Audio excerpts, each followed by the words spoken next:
To be covered here.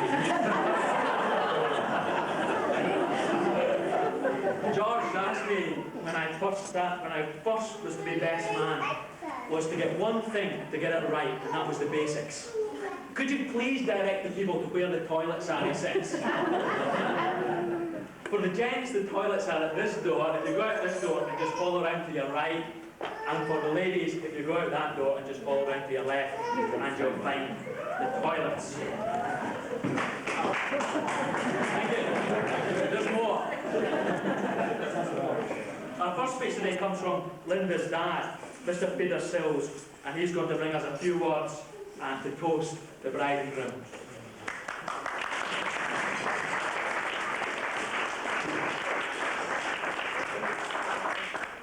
First of all, I'd like to thank everybody for coming, especially those people who have come from way north of Watford. There are other places north of Watford, we don't really know. And it's a day that obviously we look forward to. We wondered if it would ever happen. And I really think we've got to thank Linda's ex-boss, Mr. Spree, for this, because I think he originally employed George, and then he persuaded Linda to give up teaching and join him on his staff. Whether he's quite so happy as he's lost 2 members of his staff, had to start all over again, I don't know. As I said, it's a day we're having, but to make it doubly sure, you see, we had the services of the vicar and George. So we really know now that Linda and George are well and truly married. I'm travelling about as I do in the car. I listen to the radio a lot, and there's a programme on Jameson's programme, and he has a religious section in there of about 5 minutes. And there was a vicar speaking there, and he said that he likes to go to churches where he's a guest speaker, because he can always preach fire and brimstone, and knowing that he hasn't got to go back there again next week.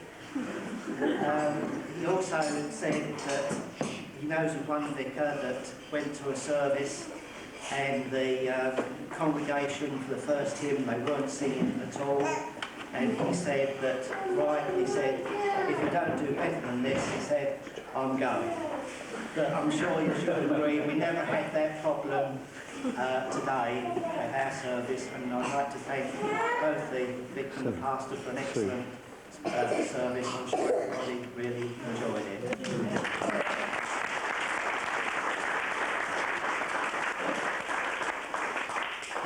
Linda and George asked to get married, said they were going to get married. We wondered how long it would be before they got married, knowing that George was going to college. Being a canny Scot, we thought he might wait until after he's done his training so he could have a DIY kit, but that wasn't to be.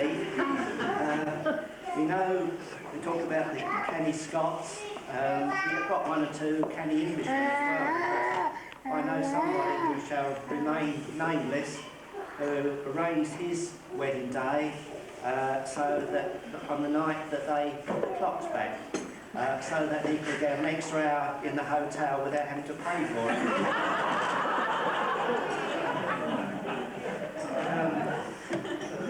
Now,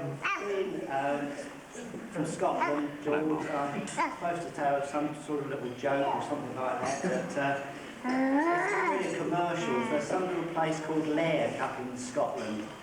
And there was a man went from England to go on these hunting and fishing holidays, and he thoroughly enjoyed himself, And the last day, he was really looking forward to his last day, and he went out at the crack of dawn, and he didn't shoot a thing, couldn't see anything, and it was getting near the end of the day, and he thought he'd have a rest, and he sat by this lake and got no hunting, shooting or fishing.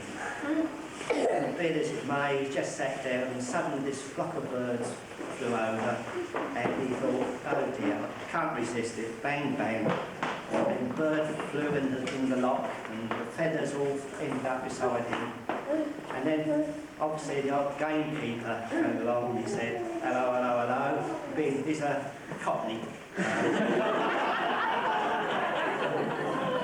And he said, can't you read that notice? He said, was that you firing that bird? He said, no, it wasn't me. He said, well, how do you account for that bird there, said, in the lock, and all those feathers behind you? And he said, well, he said, I was just looking, he went in for a swim and I was just looking after his clothes.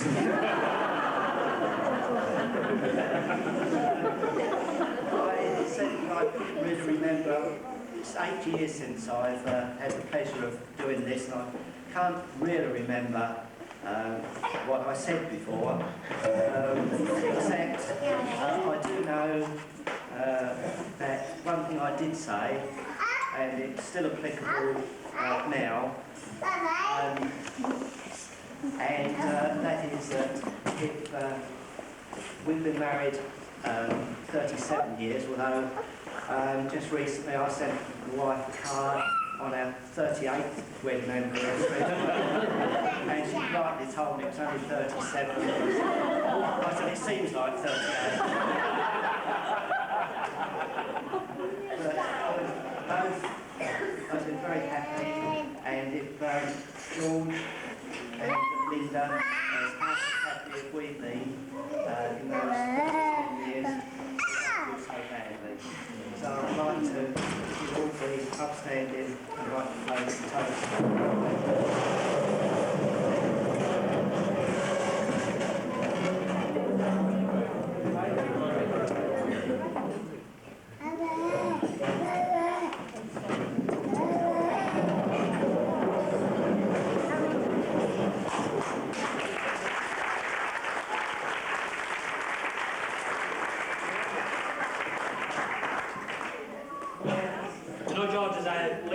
Last night sleeping, I had a dream. The dream was this, that, well, they had went fairly successfully and they'd been married and they got the right forms filled in and everybody said everything right at the church and what have you. The dream took it much further than that. And in the dream we'd all reached heaven. As we got to heaven, we were told that all the henpecked husbands had to go and stand on one side. And all the non-henpecked husbands had to stand on the other side. So there we all were, all the henpecked husbands in a big long queue, and then there was George. He was standing out on his own. And everybody's standing there and saying, look at him, he's a great one, isn't he? He's game. So St. Peter comes up to him and he sort of looks, we were surprised to see George standing there. He says, "Then George," he says, "you're in the non-henpecked queue, what are you doing here?" He says, "Ah, well, it's like this. Linda told me to stand here."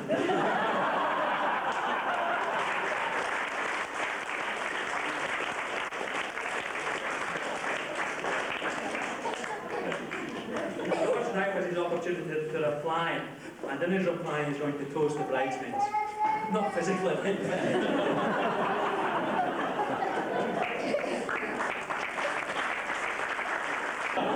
Comes from the book of Proverbs. A nagging wife is like a tap that goes drip, drip, drip. Sorry, that's tomorrow's sermon in the book.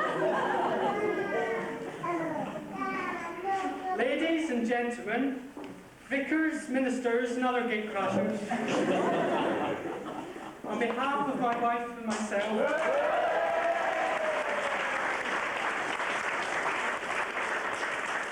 I find it a bit strange having to say that because she doesn't have the foggiest what I'm going to say. I'm sure she wouldn't condone everything I'm going to say. I want to get my own back first and praise her, so bear with me while I dreamt last night that I went to heaven, and I got to the gates, and St. Peter was there. And I said to St. Peter, what do I have to do to get in? And he said, well, you see that ladder there? And I looked, and there was this ladder, and it was going up, and up, and up, and up, and up, and it was disappearing into the clouds. He said, you've got to climb that. Now, anybody who knows me, I don't like heights very much. He said, you've got to climb that, and you've got to take this bit of chalk with you. I had this enormous bit of chalk, huge bit of chalk. So you've got to go all the way up there. Once you get up there, you've got to start writing out all the sins that you've ever committed. Right? See, there must be an easier way. Anyway, I started climbing up, I went. And I looked up and thought, there's somebody coming down. So somebody must be able to get through them all once they're up there. So I'm going up. I'm sure I know that chap. I'm sure I know him. But I never, it's Fraser. Fraser's coming down. I thought, he's going to get in before me. So once Fraser drew alongside me, I said to him, you've been up there, you've written out your sins, have you? He said, yes. I said, are you on your way into heaven now? I said, no, I've come down for more chalk.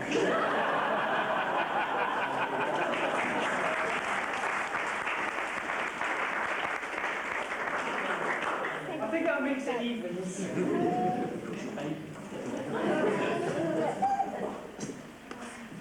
I hope you've enjoyed today.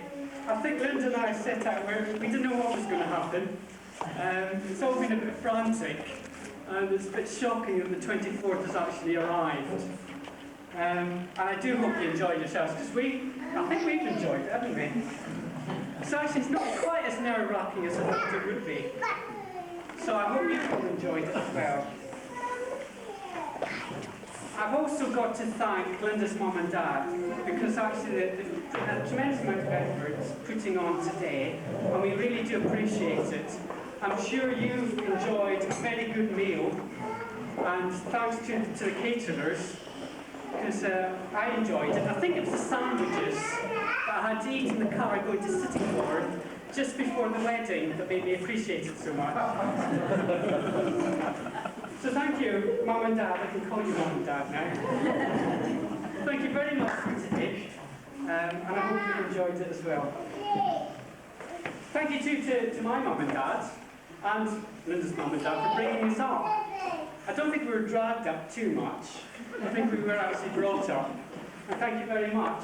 And as a token of our appreciation, on cue.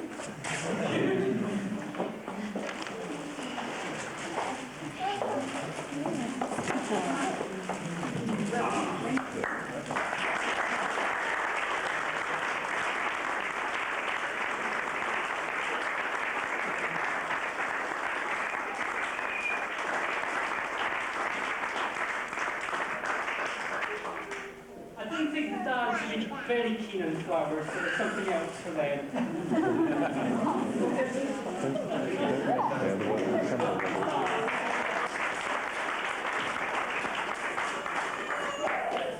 It's a bit of a momentous occasion for both families because it's the last of the babies leaving home. So I know I'm not supposed to do it, but I'm going to do it anyway. I want to propose a toast to the mums and dads. So would you join with me in a toast to them, to the mums and dads?